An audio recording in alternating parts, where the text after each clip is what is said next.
우리 지난 주일 부활절 저녁 파키스탄 푼잡주의 주도 라호르의 노동산 테러로 인해 73명이 죽고 360명이 크게 다쳤습니다. 이날은 부활절 행사를 위해 이 기독교인들이 이 노동사에 모였었는데요.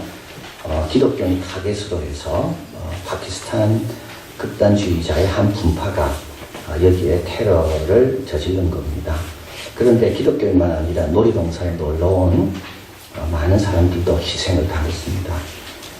한 교회는 6명 죽기도 하고, 한 교회는 아이와 그 사촌이 죽기도 하고, 또 어떤 부모는 결혼한 지 4개월밖에 안 된 신혼부부를 다 잃기도 하고, 또 어떤 데는 16명을 자기 친척 가운데 잃기도 했대요. 이 파키스탄은 이날이 부활절 휴가였기 때문에 그 앞이 중간고사 시험 때였나 봐요.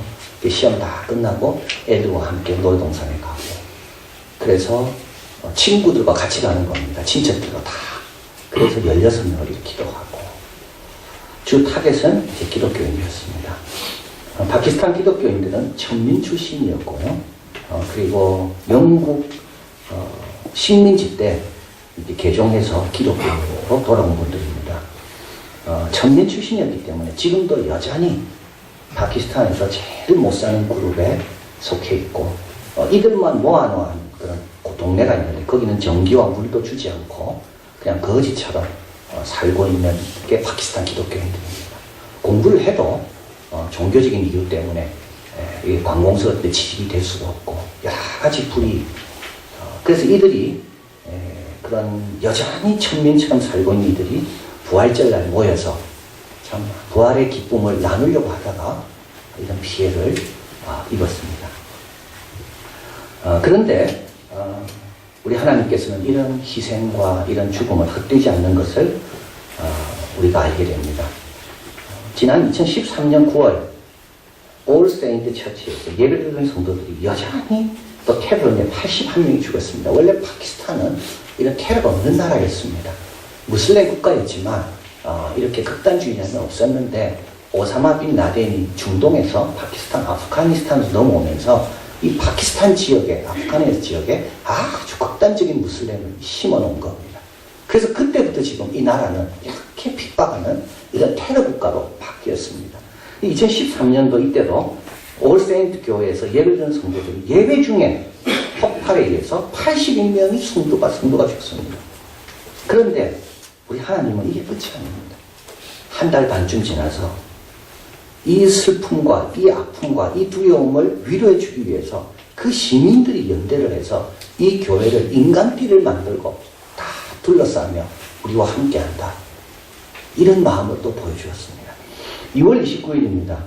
파키스탄 사법부는 주지사를 살해한 경호원 콰드리를 처형합니다. 이 주지사는 푼잡주의 주지사인데 이 주지사와 이 소수민족 장관이 있습니다. 이 장관이 다 살해를 당했습니다. 왜냐하면 기독교인들을 옹호했다고. 근데 그 살해범이 누구냐 하면 경호원이 살해를 한 겁니다. 근데 이 경호원은 살해하는 순간 영웅이 됐습니다. 경호원을 위한 변호를 하겠다는 사람이 2,000명이나 나타나고, 이 주지사는 기독교인을 방문해서 총알에 맞아 죽었잖아요. 이 주지사의 장례를 치르면 안 된다는 것을 이슬람 극단주의자들이 법으로 선포해버렸어요. 그런데 이 재판이 4년 동안 끊어집니다. 2011년에. 근데 올해 3월 29일 날 이슬람 극단주의자들의 반대에도 불구하고 자기들이 생각하는 이 영웅을 사형을 집행한 겁니다. 나라가 점점점 조금 더 합리적이고 정의에 기초한 나라로 지금 바뀌어가고 있는 겁니다.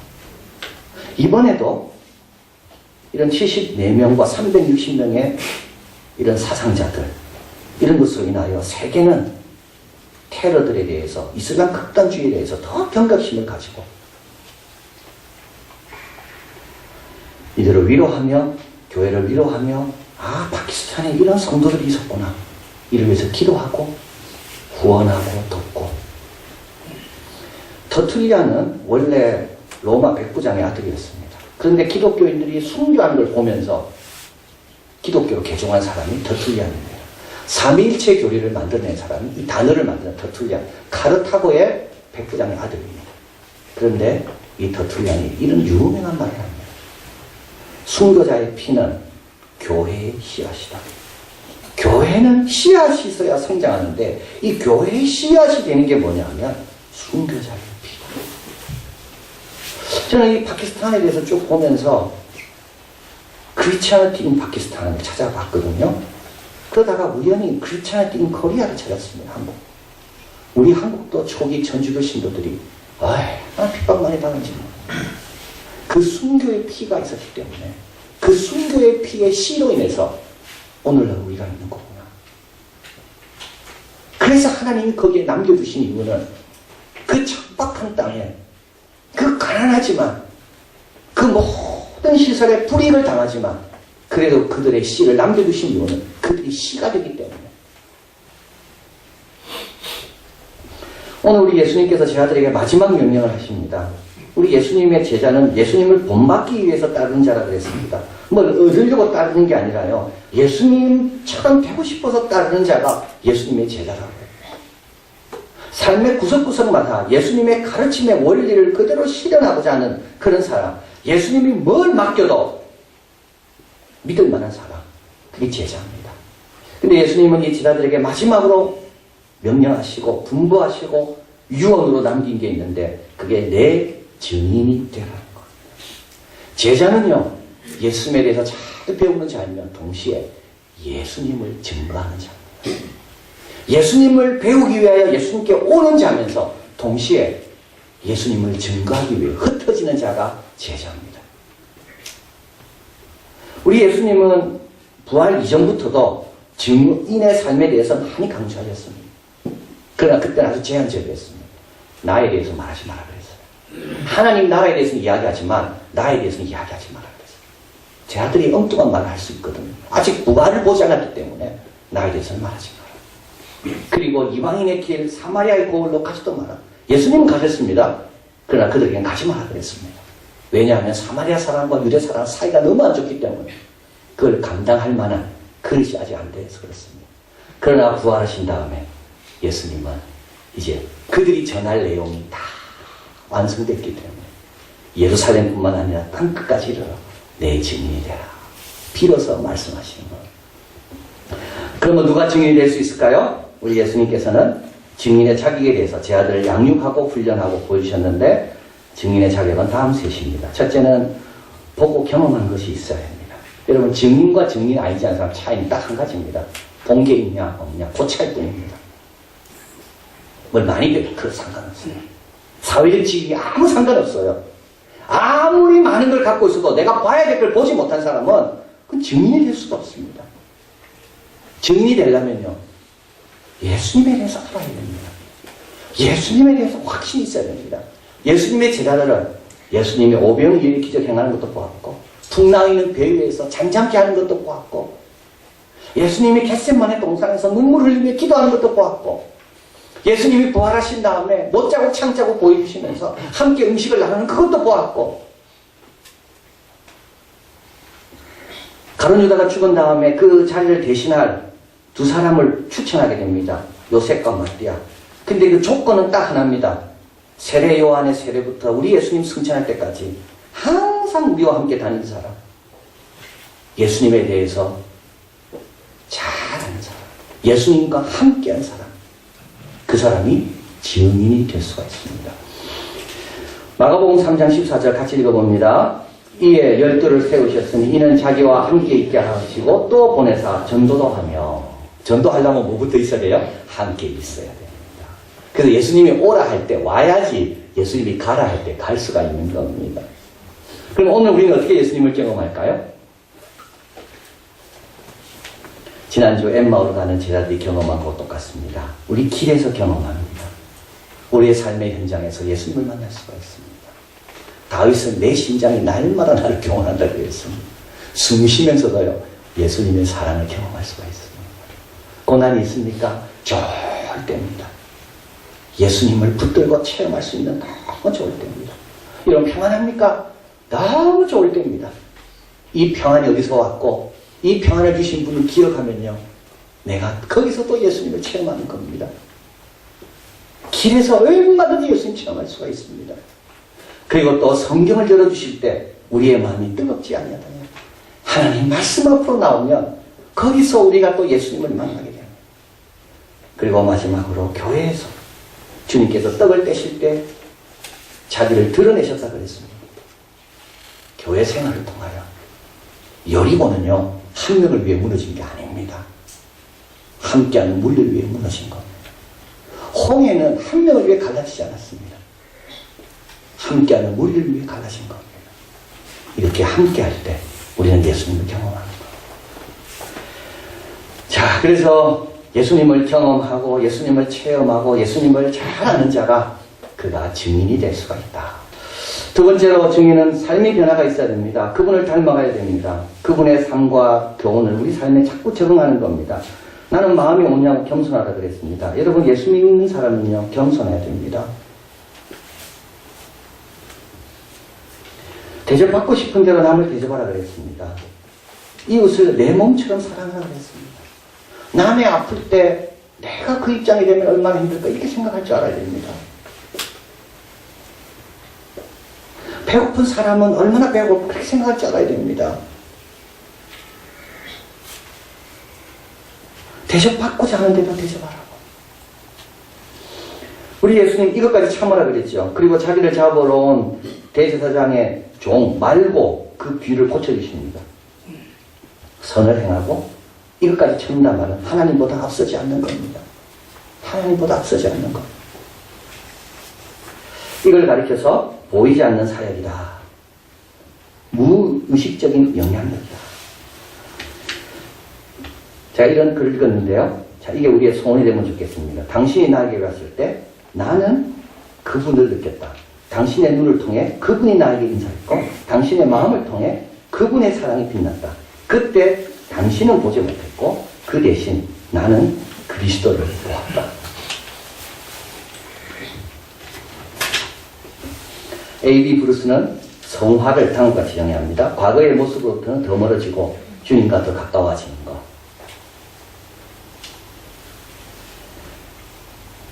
여러분 어떻게 이렇게 될 수 있을까요? 첫째, 소원이 있어야 됩니다. 우리가 신앙생활 하다 보면 어느덧 이런 소원이 없어집니다. 내가 더 나아져야 되겠다. 더 예수님 닮아야 되겠다. 이런 소원을 아예 안 갖고 살아갑니다. 예수님께서 38년 된 병자에게 물으십니다. 네가 낫고자 하느냐? 여러분 낫고자 하는 마음이 있어야 낫는 거지요. 소원이 없이는 아무 역사가 안 일어납니다. 과거보다 더 좋아지기 원합니다. 여러분 예수 믿는 사람은 행복해야 됩니다. 이 행복은 우월감에서 오는 행복이 아닙니다. 이 행복은 내가 더 좋아지는 데서 오는 행복입니다. 소원을 가져야 돼요. 두 번째는 회개해야 돼요. 발은 늘 씻어야 돼요. 회개하는 사람은 늘 은혜 가운데 머뭅니다. 회개하는 사람만이 은혜 가까이 머뭅니다. 회개할 때 우리는 달라집니다. 생각할 때 달라지는 게 아니고요. 회개할 때 달라진다고요. 그리고 계속 선한 것을 쌓아야 됩니다. 예수님 말씀하셨잖아요. 쌓은 그 선에서 선한 게 나온다고. 나쁜 거는 자꾸 내보내고 좋은 거는 계속 쌓고 그리고 내가 더 좋아질 수 있도록 늘 소원을 하고 그러면 우리가 가는 곳마다 보이지 않는 무의식적인 영향력을 끼치고 야 나도 예수 믿으면 저래 되는가 보다. 참 좋겠다. 그게 증인의 모습입니다. 그래서 증인은 첫째는 예수님을 잘 보고 확신해야 되고요. 또 한 가지는 참 예수님으로 인하는 그 열매가 그 축복이 내 안에 나타날 때고 더 나아져야 되고 변화돼야 됩니다. 온전한 거는 멀었습니다. 변화는 할 수가 있거든요. 그리고 마지막으로 복음을 증거할 수 있어야 됩니다. 증인은 말할 수 있어야 됩니다. 증인이 침묵하고 있으면 그거는 죄입니다. 열왕기하 7장 9절에 보면 문둥이가 서로 말합니다. 우리 소위가 선치 못하도다. 오늘날 아름다운 소식이 있는 날이거늘 우리가 잠잠하고 있도다. 이 문둥이는요 사마리아 성 밖에 살던 사람입니다. 그런데 먹을 것이 없어서 옆에 마을에 가니까 거기에 성은 비었고 먹을 게 너무 많은 겁니다. 막 먹고 있다가 갑자기 생각이 난 겁니다. 사마리아 성은 지금 줄어 죽는데 우리 혼자 잘 먹고 있다. 이 소위는 선하지 못하다. 만약에 우리가 이걸 전하지 않으면 그 다음날 아침에 우리에게 법이 임할 거다. 그래서 문둥이가 어떻게 됩니까? 성으로 달려갑니다. 좋은 소식을 갖고 있으면서도 전하합니다. 에스겔에게 말씀합니다. 같이 읽겠습니다. 인자야, 내가 너를 이스라엘 족속의 파수꾼으로 세웠으니 너는 내 입의 말을 듣고 나를 대신하여 그들을 깨우치다. 사도 바울은 로마서 10장 14절 그런즉 저희가 믿지 아니하는 자를 어찌 부르리요 듣지 못하는 이를 어찌 믿으리요 전파하는 자를 없이 어찌 부르리요. 우리는 세상에 등대 같은 사람이 되어야 됩니다. 늘 유익을 끼치는 그 자리에 묵묵히 지키면서 유익을 끼치는 등대 같은 사람. 그러나 동시에 우리는 세상에 나팔 같은 역할을 해야 됩니다. 파수꾼의 역할, 좋은 소식을 전하는 자들. 오늘 본문에서 예수 그리스도가 우리 죄 때문에 죽으셨고 부활하시고 이 죄사함을 받는 이 회개는 예루살렘으로부터 땅끝까지 이르러진다. 기록되었으니 우리가 받은 것을 전하는 겁니다. 전하는 것을 싫어하는 자들이 있습니다. 방해하는 자들은 있습니다. 그러나 사도행전에 보니까 예루살렘에 있는 제자의 수가 심히 많아지고 예수님을 십자가에 못 박은 그 자리인데도 거기도 예수님을 믿는 사람이 생겨납니다. 로마 세계 중심인데 로마에서도 하나님을 믿는 사람이 생겨납니다. 데살로니가 많은 환난 가운데서도 예수 믿는 사람이 생겨납니다. 부활이라는 영화가 있는데요. 우리 예수님의 제자들과 로마 호민관이 예수님을 만나러 갈릴리로 가는 장면이 거기 나옵니다. 이 영화는 이제 그는 작가가 그냥 만들어낸 내용이고 사실은 아닙니다. 그래서 호민관이 이제 예수님의 시신이 없어진 거를 이제 빌라도의 부탁을 받아서 그 시신을 찾아오는 이제 그 과정 가운데 예수님은 시신은 훔쳐간 게 아니라 사망하셨다는 걸 자꾸 이야기를 들으면서 막 갈등을 하다가 예수님이 갈릴리에 계신다는 말을 듣고 제자들과 함께 갈릴리로 막 찾아가고 있습니다. 그런데 그 호민관 밑에 있는 백부장, 자기 신하죠. 그 신하가 이제 자기 호민관이 우리를 배신한 줄 알고 그 호민관과 제자들을 잡으러 막 쫓아갑니다. 그러다가 딱 만났습니다. 그리고 이제 제자들을 죽이려고 할 때 이 호민관이 과거 자기 부하죠. 백부장에게 이렇게 이야기합니다. 네가 지금 뭘 할 건지에 대해서 잘 생각해라.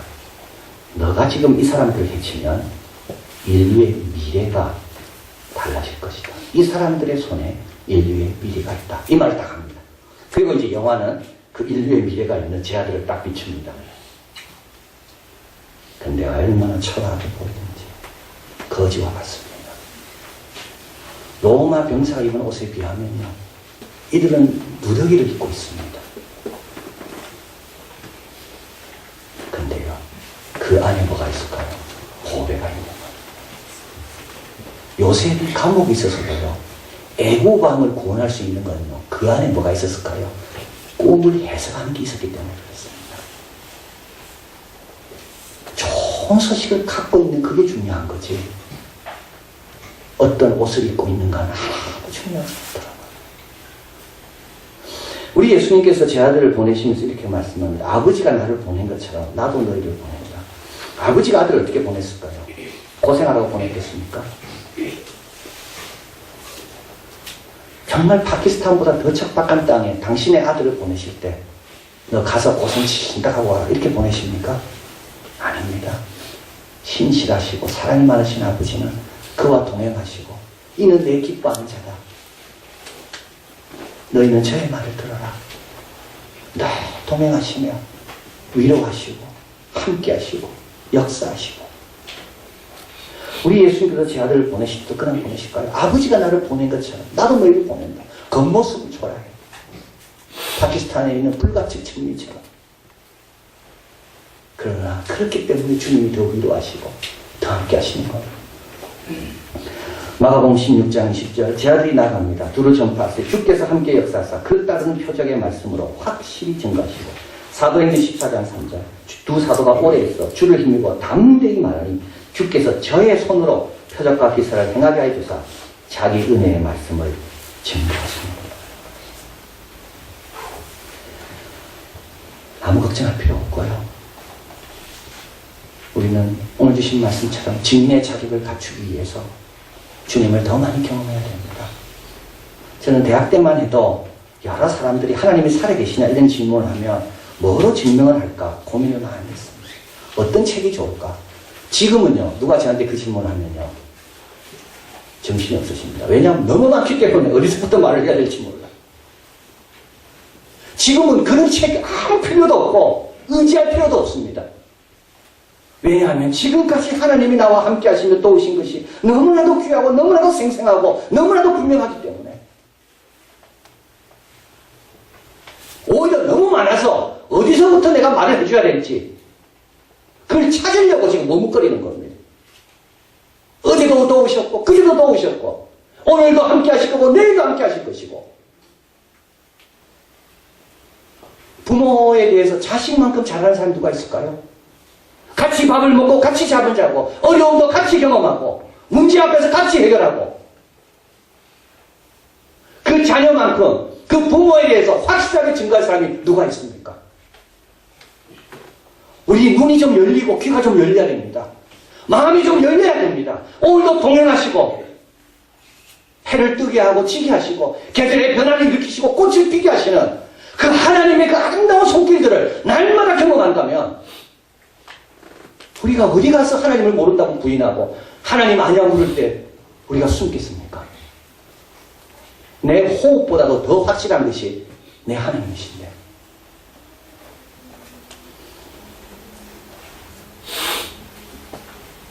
그리고 또 날마다 회개해야 됩니다. 회개하는 자가 복 받은 자입니다. 회개하라 천국이 가까이 왔다. 천국은 누가 들어갑니까? 회개하는 자가 들어갑니다. 그 천국이요, 내가 좋아지는 겁니다. 그리고 영혼에 대한 사랑, 진리에 대한 용기를 키워가는 겁니다. 그러면 우리 주님께서 마지막 유언으로 남기신 마지막 말씀, 내 증인이 되라. 이거 잘 감당하고 영생에 이르는 열매를 맺는 데 쓰임받는 우리가 될 줄 믿습니다. 사랑하는 하나님 감사합니다. 오늘도 우리와 동행하십니다. 우리의 찬양을 다 들으셨습니다. 우리가 이 자리에 있는 것도 다 아십니다. 이제 우리가 흩어질 때 주님은 우리와 여전히 동행하십니다. 엠마오를 가는 제자들이 못 알아봤지만 그러나 주님은 그 자리에 계셨습니다. 우리의 삶 가운데 주님 많이 경험하게 하시고 주님 오라고 할 때 열심히 와서 잘 배우게 하시고 그리고 날마다 회개하고 좋은 소원을 가져서 과거로부터는 더 멀어지고 주님과 가까워져서 주님의 아름다운 향기가 늘 나고 우리를 만난 사람마다 주님을 경험하는 데 쓰임받는 우리가 되게 도와 주시옵소서. 하나님, 좋은 소식을 갖고도 말하지 아니하면 그건 옳지 않다 그랬습니다. 온 백성의 빛이 크고 좋은 소식 우리에게 있는데 주님 기회 주시고 주님께서 도전하실 때 그 빛을 말 아래 두지 않게 하시고 등경 위에 두어서 환하게 비치게 해서 우리의 말이 아니라 주님이 역사로 인하여 구원의 열매가 많이 맺히는 그런 우리가 있는 자리, 예루살렘, 사마리아, 어느데 어디라도 그런 열매 맺는 일에 쓰임받는 우리가 다 되게 도와 주시옵소서. 예수 그리스도 이름으로 기도하옵나이다. 아멘.